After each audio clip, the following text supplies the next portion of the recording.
Welcome to another edition of DNU, and this is one of those ones where you could wish that you could just reach through your screen and choke the life out of the person that you see on it. And one of my followers on Instagram and subscribers on here actually sent this story to me through a DM on Instagram. So in this picture, you see a monster by the name of Christopher Eugene Knight. He is 35 years of age, and he has just been charged with capital murder against a 1-year-old in Birmingham, Alabama. And I'm assuming the 1-year-old is his child. I'm not entirely sure, but we're about to find out.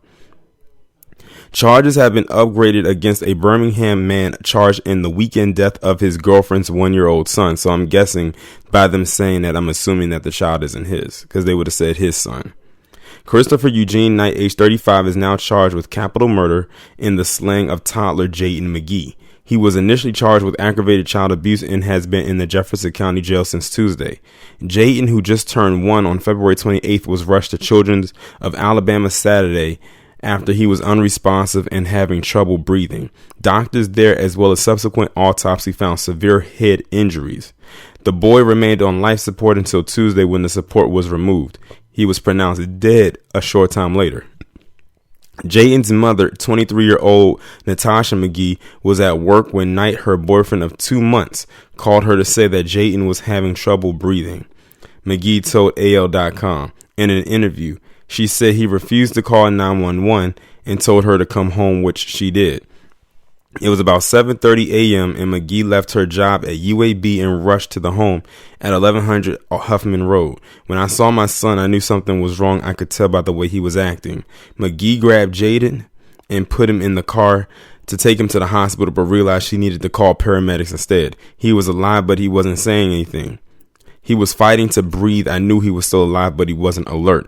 Birmingham Fire and Rescue Service took the boy to Children's of Alabama. Once at the hospital, doctors told McGee that Jayden had suffered a fractured skull and had a blood clot. He immediately was taken into surgery. They took a piece of his skull so his brain would have room to swell. Doctors told her the outlook was grim and brain activity tests confirmed the prognosis. They said the damage was done before they did the surgery. I knew my baby was gone right then and there, she said, but they kept doing tests and I let them keep trying and I kept praying that he would get better. For the next 72 hours, McGee held vigil at Jayden's bedside. I was telling him, hang in, baby boy, be strong.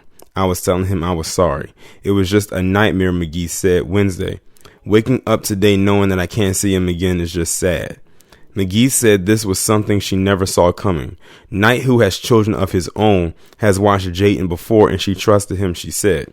As for her son, she said Jayden was playful and full of life. He touched so many people's hearts. She said he just loved to play. He would smile and just brighten up your day. Court records show Knight was arrested in September 2017 by Birmingham police on a charge of breaking and entering a vehicle.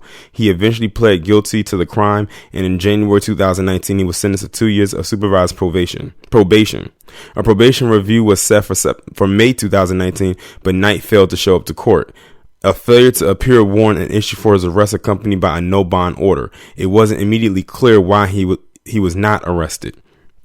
On January 7, 2020, a warrant was issued against Knight for theft of property in connection with an incident that happened in November 2019 at a Kentucky Fried Chicken in Center Point.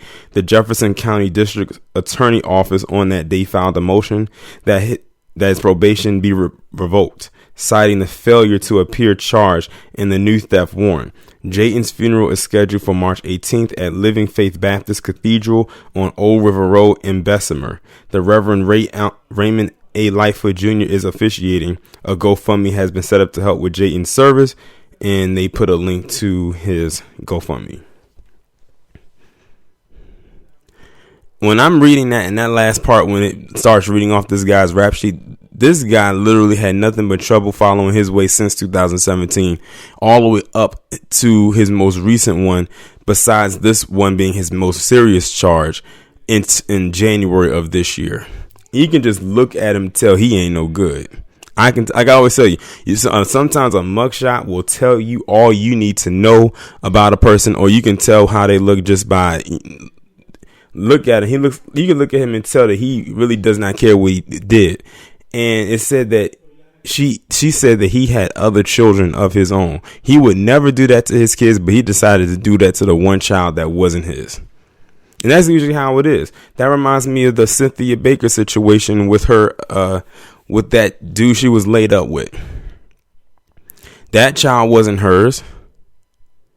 So she decided to torture someone else's child and kill someone else's child, but didn't do any of that kind of torture to their children. Not saying that I would prefer that they did do it to their children, because no kind of torture like that should happen to any type of child whatsoever. But it's a pattern here. When people have children that are not theirs, 9 times out of 10, they're going to sometimes, depending on the mind state the person is in, they're always going to feel some type of way to that child. Not because this is a child that they had outside of them, but just because they are there. And I don't know what that could possibly be. Like I said, you have this situation here where he killed this woman's child that wasn't his. You have the Cynthia Baker situation who killed the child that wasn't hers. Now, I already know what many of you are going to say in the comments. I already know which part y'all going to say. Why didn't she vet this man before she ended up with him? Or why didn't she, people need to check behind people to see what type of person they are before they get with him. Now, they said that they've only been dating for 2 months. So if this was recent, then that means that this happened to her, she started dating this man. She had to have started dating this man probably at the beginning of this year, which was probably right around the time of his charge before he killed her son. Somewhere around that time or after that time. But this one right here should definitely take the cake as far as putting him behind bars. After all, they said this is a capital charge right here. So he's definitely going to be facing some serious time behind bars for sure.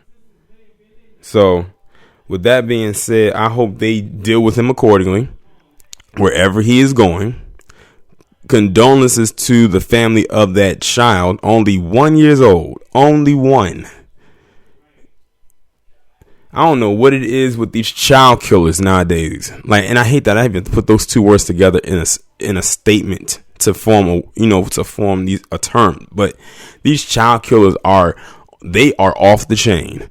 I'm talking about if they not molesting these children, they are killing these kids.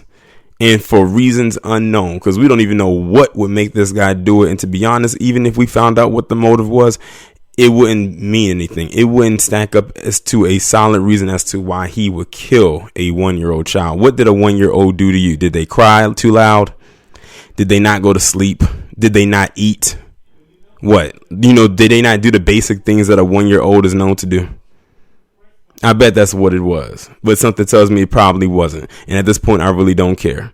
Y'all let me know what y'all think about this down in the comments. Like, share, subscribe. If you haven't done so already, follow me on Twitter. Have your notifications turned on. And I will talk to you in the next one.